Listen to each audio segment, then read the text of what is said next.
आज हम सीखेंगे इस वीडियो में कि HSN वाइज समरी R1 की कहाँ से देखी जाती है। हमें HSN वाइज समरी देखनी है R1 रिपोर्ट की। तो सबसे पहले तो हम R1 रिपोर्ट ओपन करेंगे।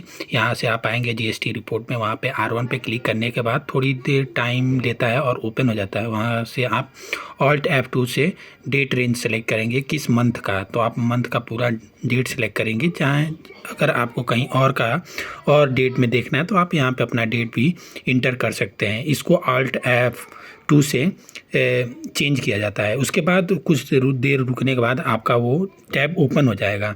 तो हम इस समरी को पहले जानेंगे, इसकी ज़रूरत क्यों पड़ती है। गवर्नमेंट ने HSN वाइज समरी मैंडेटरी कर दिया है R1 रिपोर्ट के लिए, क्योंकि जब तक ये आपका ओके नहीं होगा GST R1 रॉन्ग फील होगा।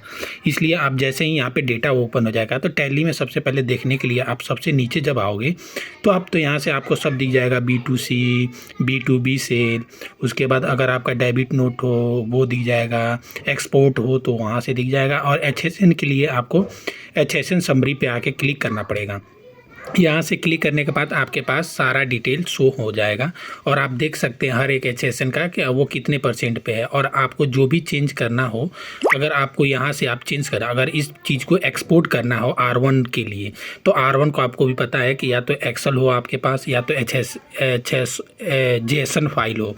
JSON फाइल हो वहाँ से भी आप चेंज कर सकते हो, पर वहाँ से ज़्यादा प्रॉब्लम आती है। तो हम एक्सेल में एक्सपोर्ट करेंगे। अगर हमें कोई, जैसे अब क्या हो गया है कि GST पोर्टल पे आपको 6 डिजिट मैंडेटरी नहीं है, आपको 8 डिजिट पूरा फिल करना पड़ेगा अगर आप इनवॉइसिंग के अंडर आते हैं। अगर आपका बिजनेस 5 करोड़ से ऊपर है तो आपको इनवॉइसिंग B2B के लिए जनरेट करना पड़ेगा। उसके लिए जब भी आपका इनवॉइसिंग हो जाएगा तो आपको 8 डिजिट का HSN कोड इंटर करना पड़ेगा। अगर आप नहीं करते हो तो वो GST फाइल नहीं होता है, वहाँ पे रॉन्ग शो करता है।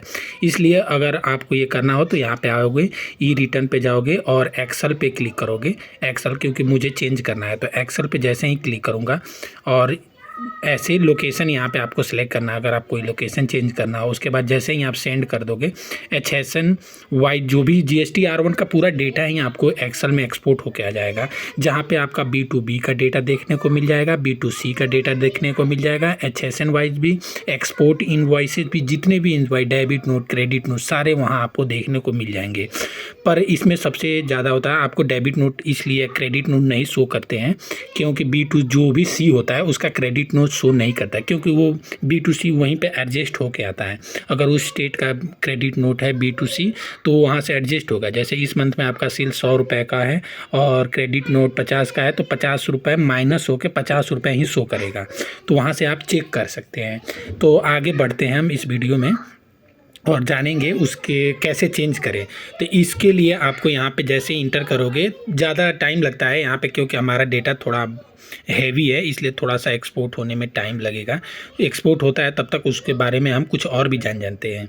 जब भी GST R1 आपको फाइल करना हो तो आपके पास सारे डेटा आपके पास रेडी होने चाहिए, या एक्सेल में अगर नहीं है टैली तो आप यहाँ से एक्सपोर्ट कर सकते हैं। जैसे ही एक्सपोर्ट हो जाएगा आपके पास ये डेटा आ जाएगा।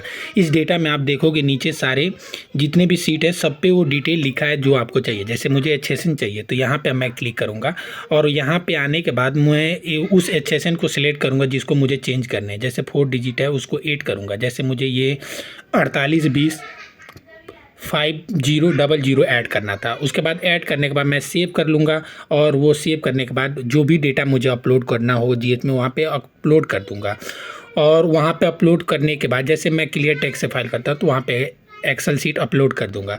अगर आपको वहाँ भी प्रॉब्लम आती है, अगर आपको एक जैसे छोटी सी, जैसे आपको यहाँ से आपको चेंज करना है तो यहाँ पे आप इंटर करोगे। इंटर करने के बाद अगर बस आपको HSN समरी ही चाहिए तो Alt E करके एक्सपोर्ट कर लोगे, बस HSN समरी ही एक्सपोर्ट होगा। वहाँ से तो R1 का पूरा डेटा हो गया, यहाँ से बस HSN वाइज ही समरी आपको एक्सपोर्ट हो गया। और आपको जो भी यहाँ से भी चेंज करना हो तो आप बस HSN डेटा आपके पास है और यहाँ से आप चेंज कर सकते हो, या आप यहाँ से कैलकुलेशन भी फ़िल्टर लगा के चेक कर सकते हो कि ये सही है कि गलत है। आप पूरा डेटा लो, वहाँ से आप GST कैलकुलेट कर लो और यहाँ से भी आपको GST कैलकुलेट कर लो, यहाँ से भी आपका मैच हो जाएगा डेटा। तो आज हम इस वीडियो में जानें कि हम HSN समरी कैसे GST R का एक्सपोर्ट कर सकते हैं और कैसे देख सकते हैं। Thank you.